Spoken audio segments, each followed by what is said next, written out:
It's a cool April morning at Connecticut Southern's Hartford Yard, where we see Connecticut Rail 4453 holding on Main 2 before beginning their trip south to New Haven. We also see Connecticut Southern Train Number 3, more commonly known as CSO 3, switching to South End as they build their train for East Hartford.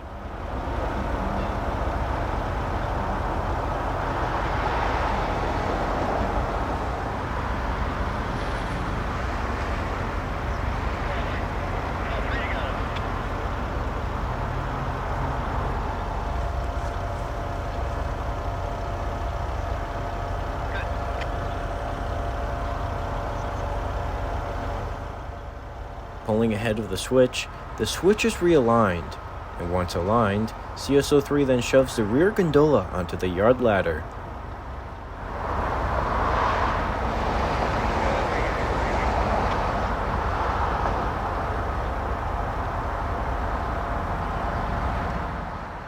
Once the one gondola was secure on the yard ladder, the CSO3 then pulls ahead back onto the yard lead to shove the rest of this train back into the yard and then pick up more empty gondolas that will be heading east to East Hartford.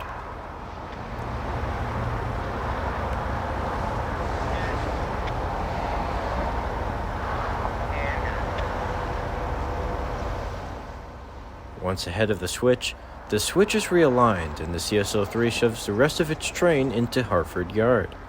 Then it will pick up 7 empty gondolas plus 1 loaded center beam.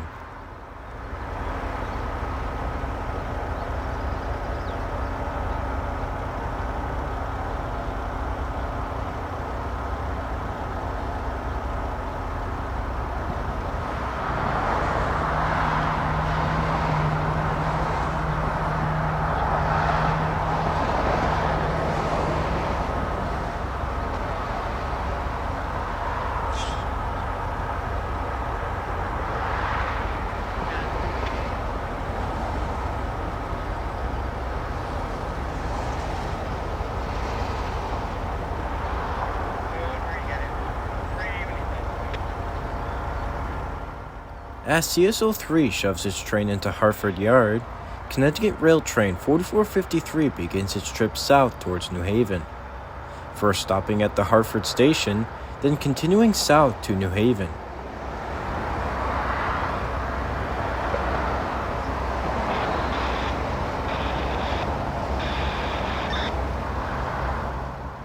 Focusing back on CSO3, we skip forward to them tying back on to the gondola that was left on the yard ladder, not to be pulled off but to cut another gondola in the operation to better organize their train.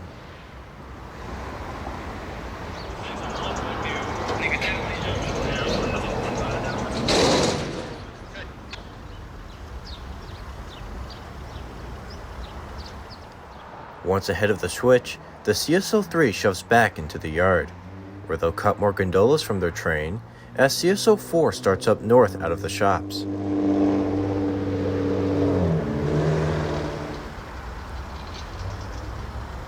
That's ready to go.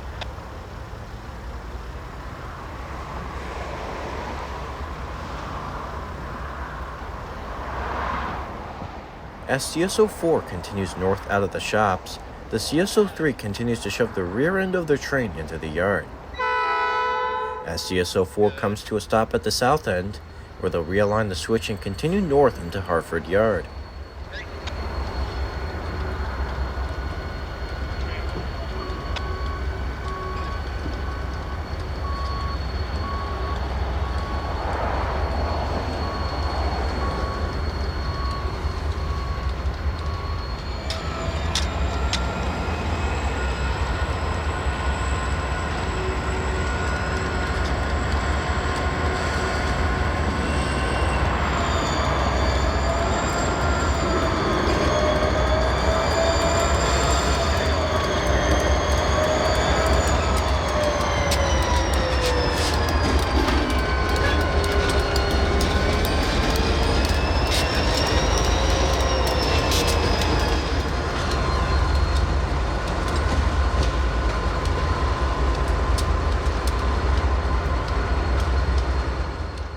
Once CSO4 was in the yard, the CSO4 realigns the switch to the normal position. as Connecticut Rail 4400 makes their way north, bound for Windsor and later Springfield, Massachusetts.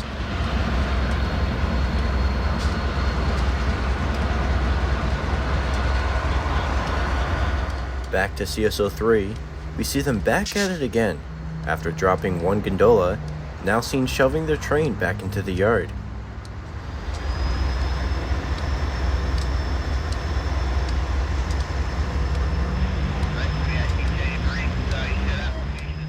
As CSO3 continues to shove their train into the yard, the CSO4 starts up north to the north end, where they'll pick up the outbound train and then head north to Springfield.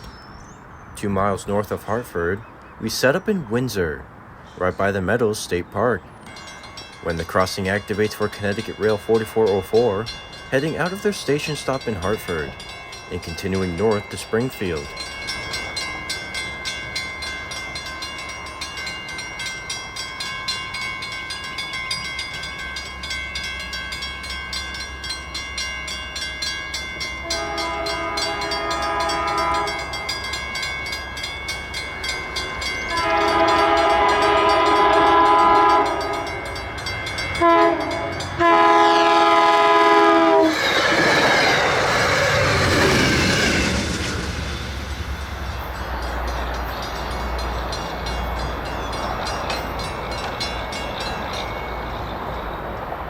A few minutes behind 4404, the crossing activates once again, this time for Connecticut Southern CSO4, as they head north out of Hartford, while Amtrak 471 heads south to New Haven.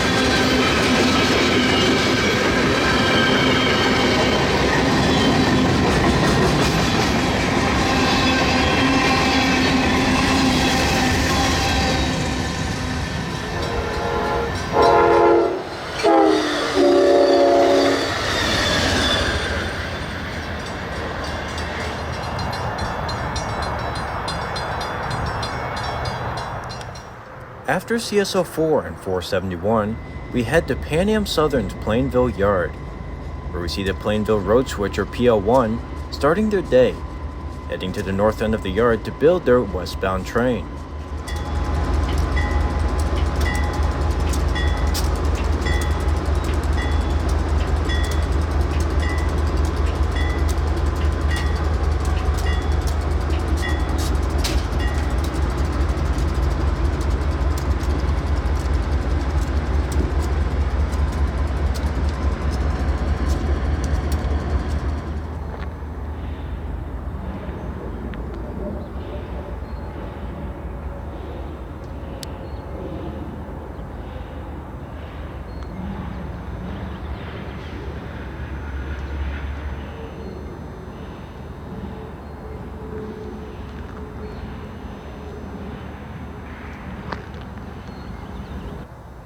At the north end of the yard, the PL1 realigns the switch, then backs down into the yard to tie on to the first cut of its train.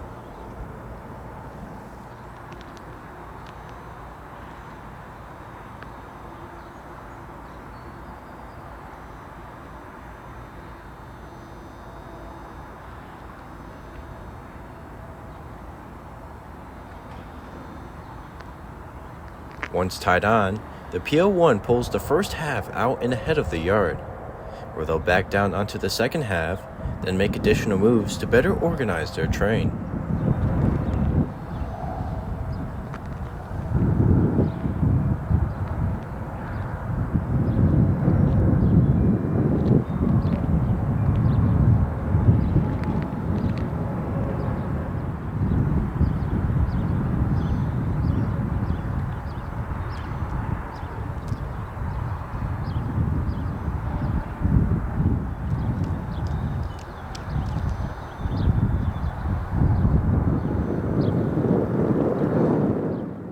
Once ahead of the yard, the switch is realigned, and the PL1 shoves back to the rear end of their train.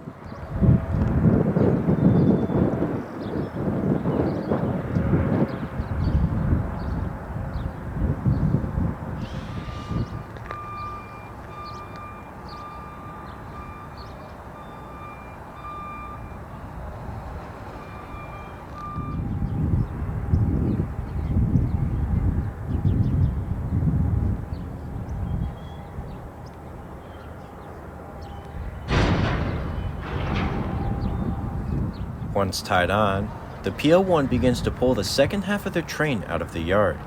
But before they do, some organizing is needed. First by pulling the second half closer to the north end of the yard.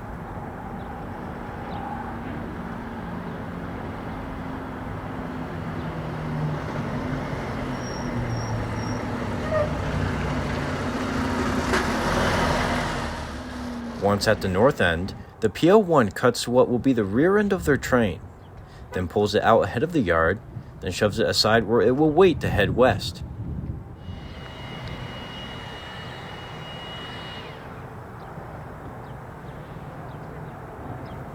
Once the switch was realigned, the PL1 shoves the gondola south onto the yard spur, where it will be cut from the train as the PL1 continues to build their westbound train.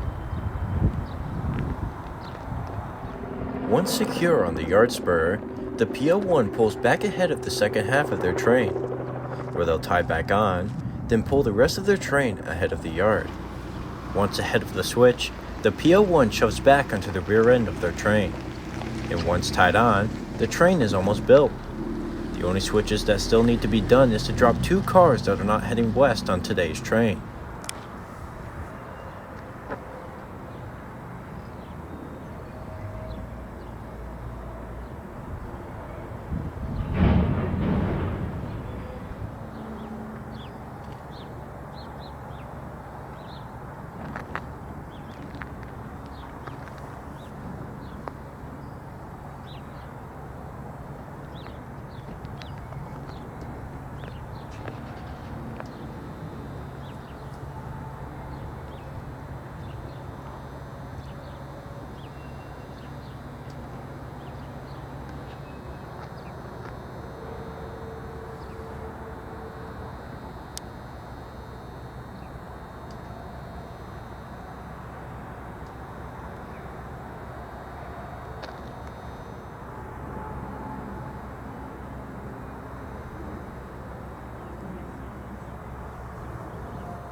Once the rear end of the train was secure, the PL1 pulls back ahead of the switch to drop 1 gondola that will not be heading west on today's train.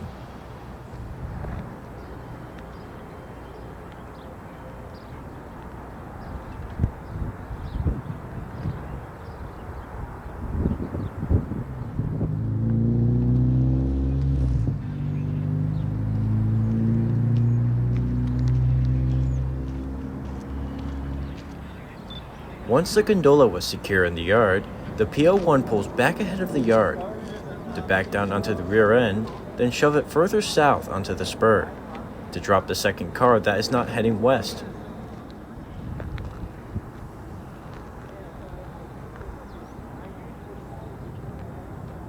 Once ahead of the switch, the PL1 shoves the rest of the gondolas onto the rear end, then shoves it far enough back to drop one of the tank cars into the yard.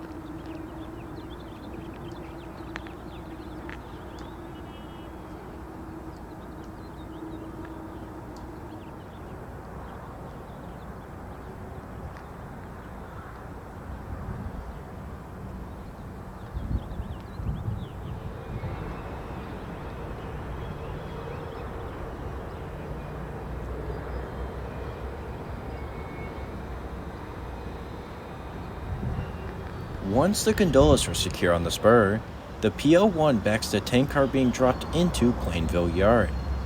And once secure in the yard, the PL1 pulls back ahead of the switch, then onto the rest of its train.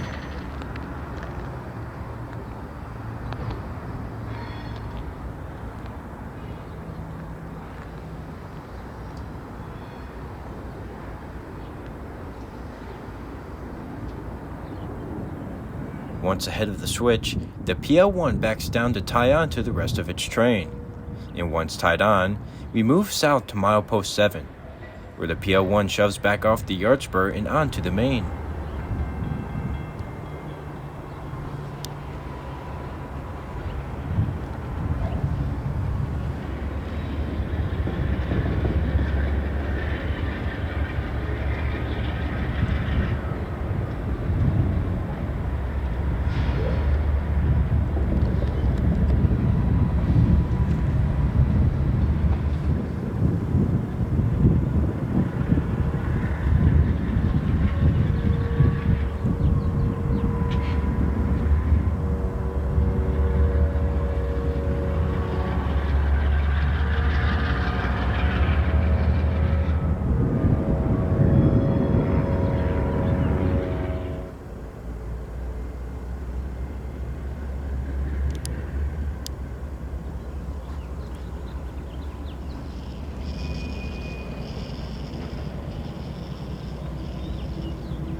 Once on the main, the switch is realigned, and with that, the PL1 is ready to go west, with 3 loads for inland fuel terminals and 12 empties that will be interchanged with the Naugatuck Railroad at Highland Junction.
From Plainville, we move to Broad Street, where the PL1 comes to a gentle halt to wait for the crossings to activate.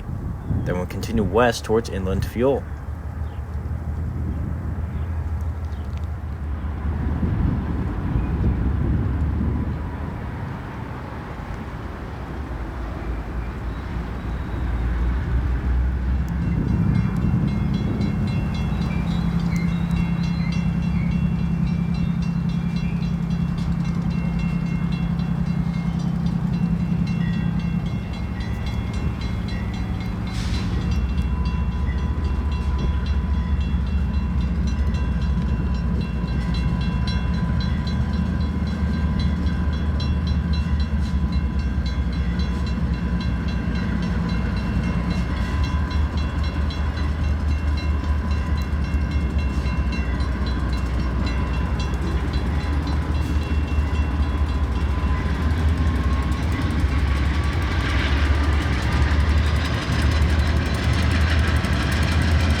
From Broad Street, we reposition onto Farmington Avenue, where a few minutes later the crossing activates and the gates lower as the PO1 slowly passes through as they continue west through Bristol.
On Farrell Road, the PO1 continues west towards inland fuel terminals, going no faster than 10 miles per hour on old worn jointed rail.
By milepost 15, we set up on Terryville Road when the PO1 crosses overhead, continuing west into Terryville.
Terryville, we are positioned just outside of Inland Fuel, when the PL1 heads engines light onto the spur to pick up 5 empties.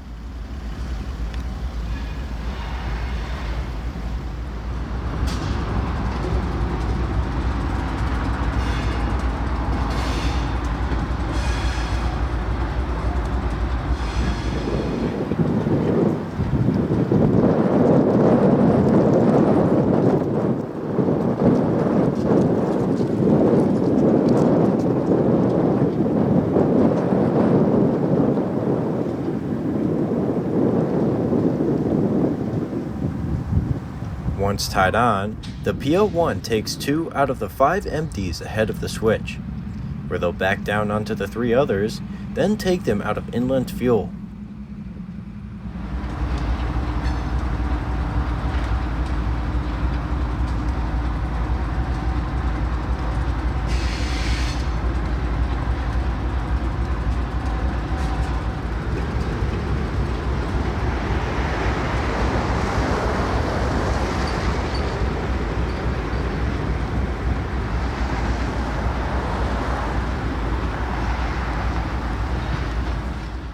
Once ahead of the switch, the PL1 backs down onto the rest of the empties, where then the empties will be pulled out onto the main, then back down to the west end of Inland Fuel.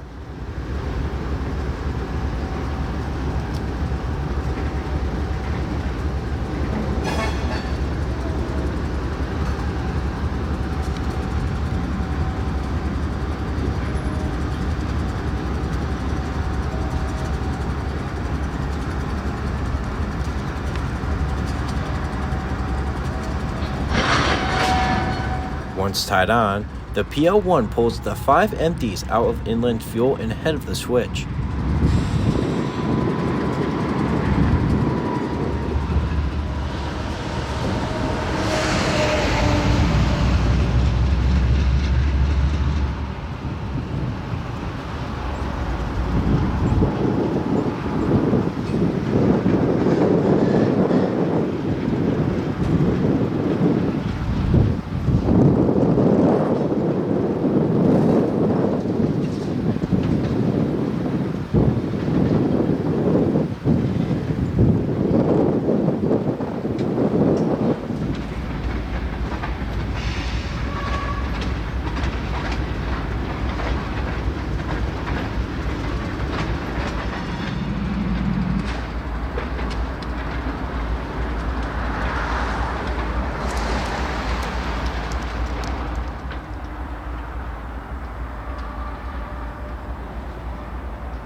Once the empties were secure at the west end, the PL1 with a pair of GE B40-H for power has engines light to tie back onto its train from Plainville.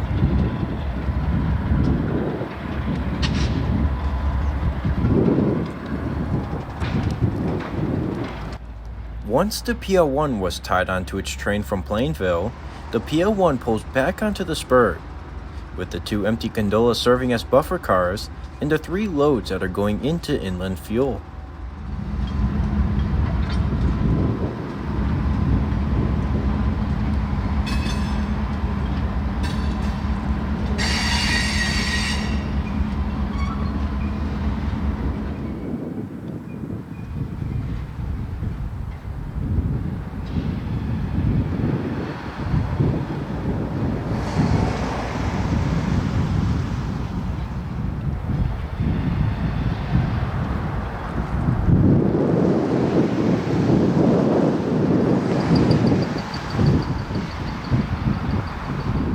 At the west end of Inland Fuel, we see the 5 empties secure on the main, as the PL1 uses the west spur to cut away from the 3 loads and head back onto the main, and shove the 5 empties onto the spur, where they'll be picked up on the return trip back to Plainville.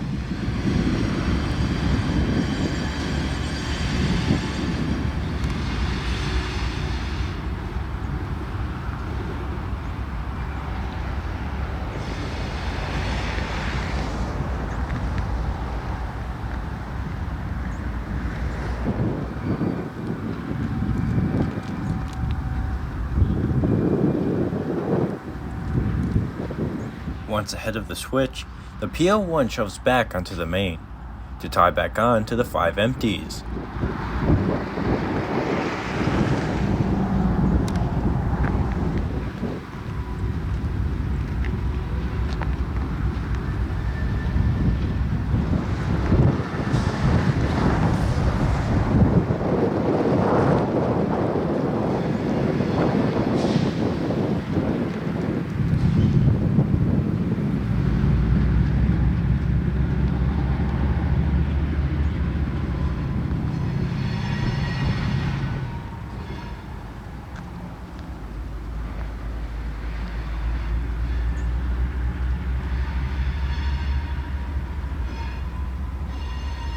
Once ahead of the switch, the PL1 heads west onto the 5 empties, where they'll bring them back ahead of the switch and shove them onto the west spur.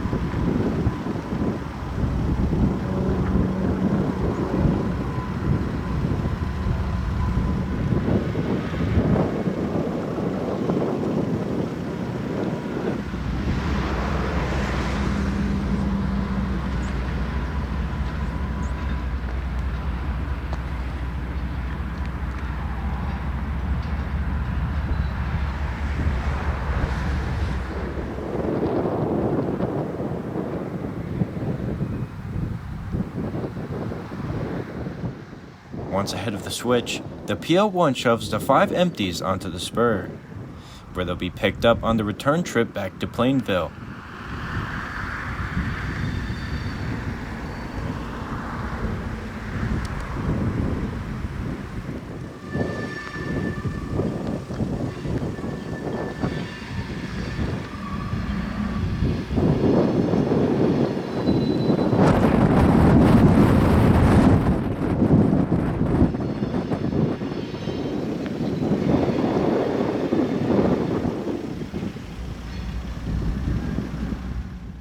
Once the 5 empties were secure on the spur, the PL1 has completed their work at inland fuel terminals, and with that, they head back to their train, before continuing west to Highland Junction in Waterbury.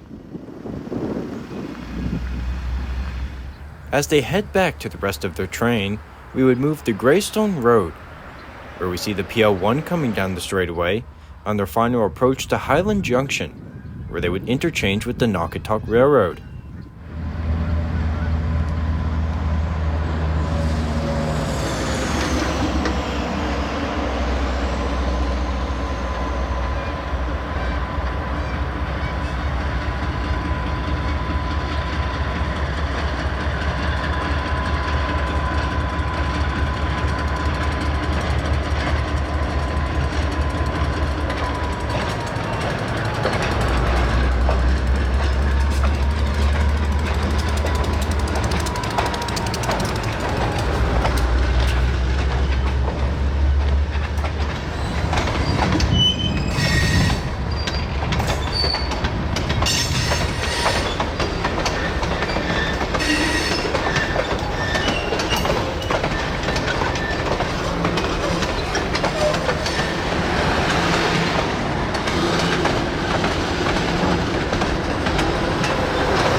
As the PL1 continues west to Highland Junction, that would conclude our day in central Connecticut, and on the way home we would stop by the Naugatuck, with the U-23B along with their caboose, waiting for the PL1 as they slowly approach Waterbury.